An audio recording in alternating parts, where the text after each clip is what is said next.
함께 기도하시겠습니다. 하나님 감사합니다. 오늘도 하나님 말씀으로 하루를 시작합니다. 날마다 하나님 말씀 가운데 순종하며 주님과 동행하며 승리하는 삶 살게 하여 주시옵소서. 감사드리며 예수님의 이름으로 기도드립니다. 아멘. 오늘 본문은 에스라 6장 1절에서 12절입니다.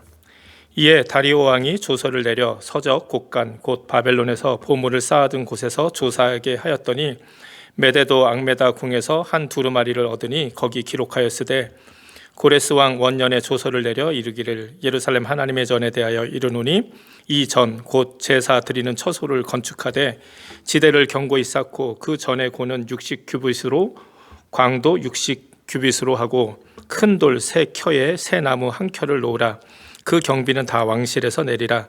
또 느부갓네살이 예루살렘 전에서 취하여 바벨론으로 옮겼던 하나님의 전 금, 은, 기명을 돌려보내어 예루살렘 전에 가져다가 하나님의 전 안 각기 본처에 둘지니라 하였더라.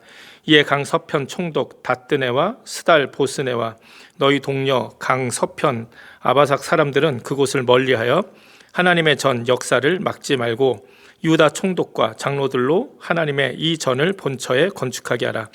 내가 또 조서를 내려서 하나님의 이 전을 건축함에 대하여 너희가 유다 사람의 장로들에게 행할 것을 알게 하노니 왕의 재산 곧 강 서편 세금 중에서 그 경비를 이 사람들에게 신속히 주어 저희로 지체치 않게 하라. 또 그 수용물 곧 하늘에 하나님께 드릴 번제의 수송아지와 수양과 어린 양과 또 밀과 소금과 포도주와 기름을 예루살렘 제사장의 소청대로 영락없이 날마다 주어 저희로 하늘에 하나님께 향기로운 제물을 드려 왕과 왕자들의 생명을 위하여 기도하게 하라. 내가 또 조서를 내리노니 물론 누구든지 이 명령을 병개하면 그 집에서 들보를 빼어내고 저를 그 위에 메어 달게 하고 그 집은 이로 인하여 거름더미가 되게 하라.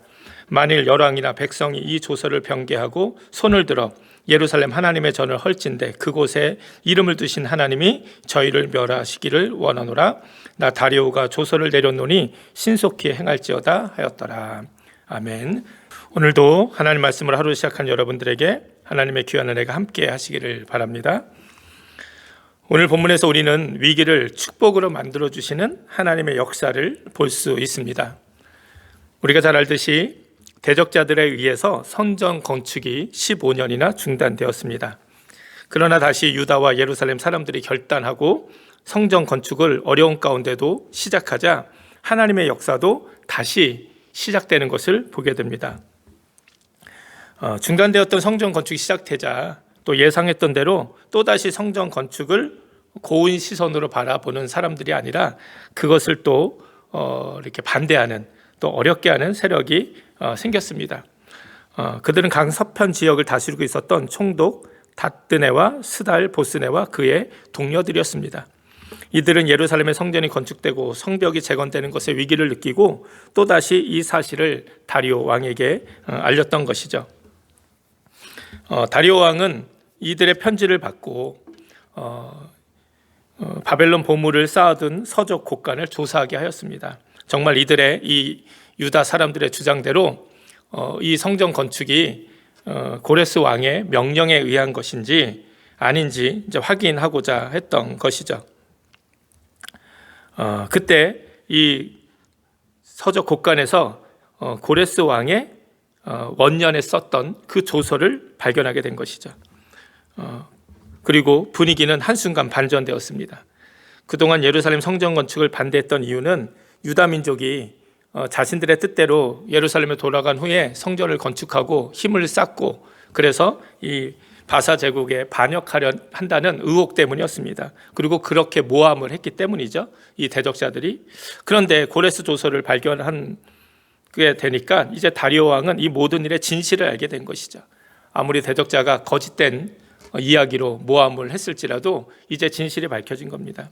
예루살렘 성전 재건은 고레스 왕의 분명한 명령이었고 그뿐만 아니라 그 모든 경비도 왕실에서 부담하겠다는, 그리고 느부갓네살이 예루살렘 성전에서 탈취한 모든 하나님 성전에 있었던 금과 은으로 된 그릇들, 이 기명들, 거룩한 이 성구들을 다 돌려보내라고 명령한 것까지 알게 된 것이죠. 그러니 이제 이 모든 사실을 알게 된 다리오 왕이 어떻게 이제 명령을 내립니까? 하나님의 성전 짓는 것을 방해하지 말라는 명령을 내렸습니다. 그리고 왕의 재산, 즉 강서편 세금 중에서 이 건축에 필요한, 성전 건축에 필요한 경비까지 그들에게 주어서 빨리 신속하게 성전 건축을 할 수 있도록 도우라는 명령까지 내렸습니다. 뿐만 아니라 하나님께 드릴 번제의 제물들, 수송아지와 수양과 어린 양과 밀과 소금과 포도주와 기름을 예루살렘 제사장의 요청대로 날마다 주라는 거예요. 그래서 그들이 하나님께 향기로운 제물을 드릴 수 있도록 하나는 명령까지 내렸습니다. 그리고 마지막으로 다리오 왕은 자신의 이 조서, 명령을 고치거나 잘못 시행하는 사람이 있다면 그 집을 멸망시키겠다. 그 들보를 빼내서 저를 매달고 그 집을 거름덩이로 만들겠다라는 아주 경고까지 엄히 내렸던 것이죠. 이 고레스 왕의 그 조서가 시간이 지나면서 잊혀지고 잘못 전달되어지고 또 그것을 잘못 이용했던 사람들이 있기 때문에 아예 이제 다리오 왕은 그 조서를 아무도 고칠 수 없게, 잘못 행할 수 없게까지 아주 그냥 분명하게 명령을 내렸던 것이죠. 정말 이 반전 중에 반전이 일어난 겁니다. 15년 동안 수많은 방해 세력이 있었기에 유다 예루살렘 사람들은 하나님의 역사, 성전을 재건하는 일을 포기할 수밖에 없었습니다. 그리고 그렇게 15년 동안 세월이 지난 것이죠. 그러나 다시 이제 하나님의 마음을 알고 다시 그들이 용기를 내서 어려운 가운데 또 좋지 않은 상황 가운데서도 그들이 믿음으로 하나님의 성전을 다시 건축하기 시작하자 하나님께서 이렇게 정말 상상할 수도 없는 방법으로 역사해 주신 것입니다. 고레스 왕을 사용하셔서 하나님은 유다 사람들을 예루살렘으로 돌아오게 하시고 성전 건축을 시작하게 하셨어요. 포로 생활을 끝내고. 그런데 이제 이번에는 다리오 왕을 사용하셔서 중단되었던 성전 건축을 마치게 한 것이었죠. 정말 신나는 이야기가 아닐 수 없습니다. 믿음의 사람들의 삶 속에는 이런 하나님의 놀라운 도우심의 역사가 있는 줄 믿습니다. 믿음으로 결단하고 할 수 없는 가운데 용기를 내어 하나님의 일을 감당하는 사람들에게는 이런 신나는 인생 역전의 일들이 반드시 분명하게 일어나는 줄 믿습니다. 사도 바울도 하나님의 사명을 감당할 때 너무나도 많은 고난과 어려움을 당했습니다. 그러나 그 가운데 역사하시는 하나님의 은혜도 경험했던 것이죠. 그래서 고린도후서 4장 8절에서 9절 무엇이라 고백합니까?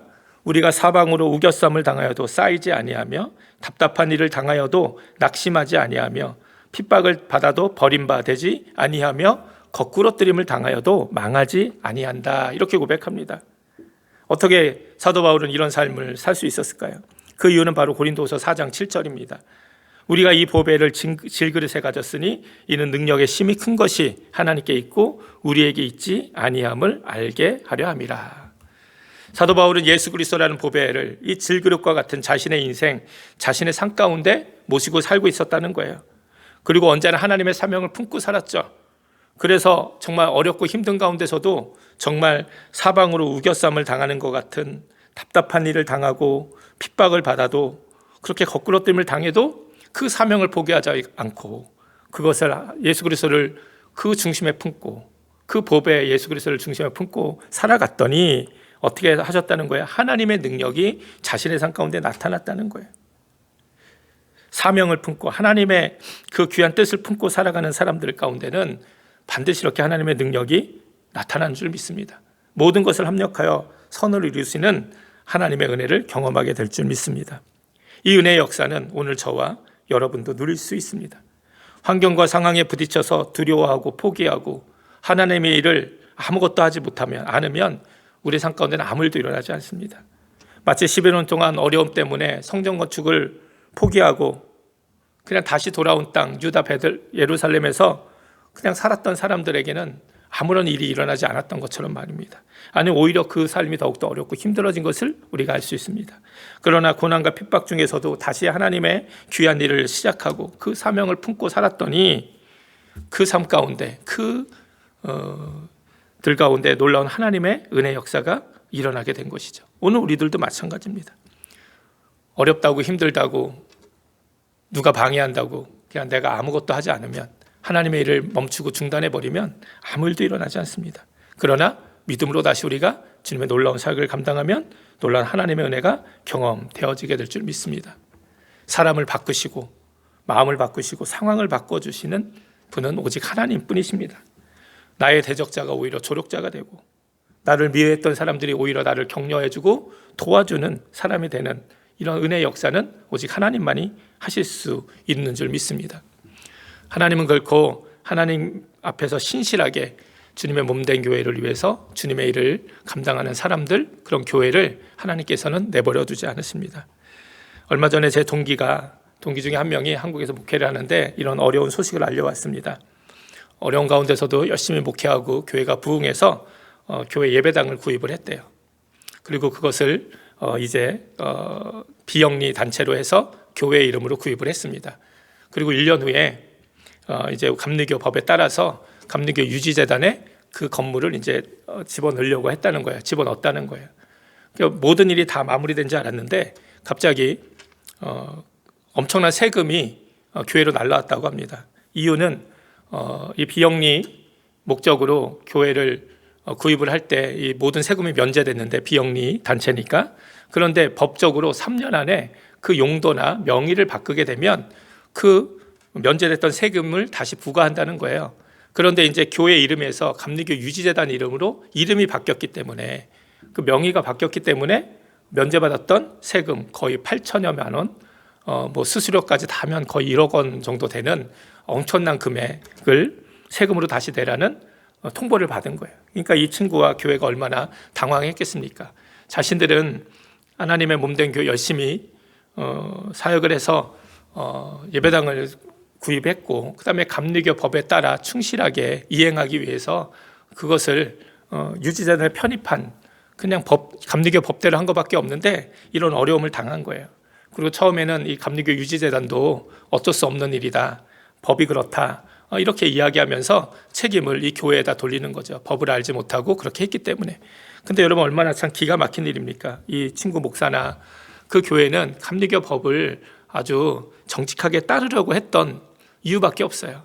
그래서 그런 어려움에 대해서 이야기를 했는데 그러던 중에 감사하게도 감리교 유지재단이 이 모든 어려운 이야기를 듣고 또 청원을 듣고 결정을 내렸다는 거예요. 감독회장님이 결정을 해서 유지재단이 이번 일을 적극적으로 돕기로, 그래서 세무당국과 적극적으로 협의를 하고 또 비용이 발생된 부분들도 유지재단의 책임을 지고, 그리고 사실 이런 사실을 알지 못하는 많은 교회들이 있기 때문에 또다시 이런 법적인 문제가 생길 수 있기 때문에 이번 기회를 통해서 그 문제를 해결하겠다는, 그래서 이 문제가 해결됐다는 또 연락을 또 얼마 전에 받았습니다. 이런 걸 바라보면서 정말 하나님 앞에서 정말 신실하게 정직하게 어려운 가운데서도 정말 주님의 귀한 일을 감당하려고 하는 교회, 또 그런 인생은 하나님께서 정말 내버려 두시지 않는구나. 정말 하나님께서 함께 하시고 도움의 손길을 주시고 상황을 바꿔주시고, 오늘 진짜 본문의 말씀처럼 똑같은 것 같아요. 이스라엘 민족이, 유다가 다시 어려운 가운데 하나님의 일을 하기 시작할 때, 성전을 재건하기 시작했을 때 하나님께서 다리오 왕의 그 모든 마음을 변하게 하시고 상황을 바꿔주시고, 그래서 정말 이 모든 일이 더 신속하고 더 좋은 모습으로 이루게 하셨던 것처럼 정말 하나님의 놀라운 은혜의 역사가 반드시 있구나라는 것을 또 한번 생각하게 되고 또 믿게 되는 귀한 일이었습니다. 오늘 저와 여러분, 우리 교회도 정말 이런 귀한 믿음 가지고 우리가 어렵고 힘들수록 더욱더 우리가 하나님의 귀한 사역에 힘쓸 때 또 하나님의 이런 도우시는 놀라운 은혜의 역사도 우리의 삶 가운데 일어난다는, 우리 교회 가운데 일어날 것이라는 분명한 믿음과 확신 가지고 그렇게 우리가 믿음으로 승리하는 사람들, 더욱더 주님의 일에 힘쓰는 사람들이 되기를 주님의 이름으로 축원을 드립니다. 함께 기도하시겠습니다. 하나님 감사합니다. 오늘 말씀을 통해서 다시 한번 멈춰있던, 중단되었던 우리의 하나님의 귀한 사역들을 다시 시작하고 감당할 수 있는 우리 모두 되게 하여 주시옵소서. 그래서 놀라운 하나님의 도우심의 은혜의 손길, 축복의 역사를 경험하는 우리 모두 되게 하여 주시옵소서. 감사드리며 예수님의 이름으로 기도드립니다. 아멘. 주기도문 하시겠습니다. 하늘에 계신 우리 아버지여, 이름이 거룩히 여김을 받으시오며 나라의 임하옵시며 뜻이 하늘에는 것 같이 땅에서도 이루어지이다. 오늘날 우리에게 일용할 양식을 주옵시고 우리가 우리에게 죄인 자를 사하여 준 것 같이 우리 죄를 사하여 주옵시고 우리를 시험에 들지 말게 하옵시며 다만 악에서 구하옵소서. 등의 나라와 권세와 영광이 아버지께 영원히 있사옵나이다. 아멘. 오늘도 말씀 가지고 기도하시고 결단하며 기도하시고 우리 공동기 기도 제목 있죠. 코로나 또 개인의 신앙과 교회 부흥 또 중보기도 필요하신 분들을 위해서 또 여러분 가정과 여러분 개인의 기도 제목 가지고 기도하시고 오늘도 말씀과 기도로 승리하는 귀한 날 되시기 바랍니다. 함께 기도하시겠습니다.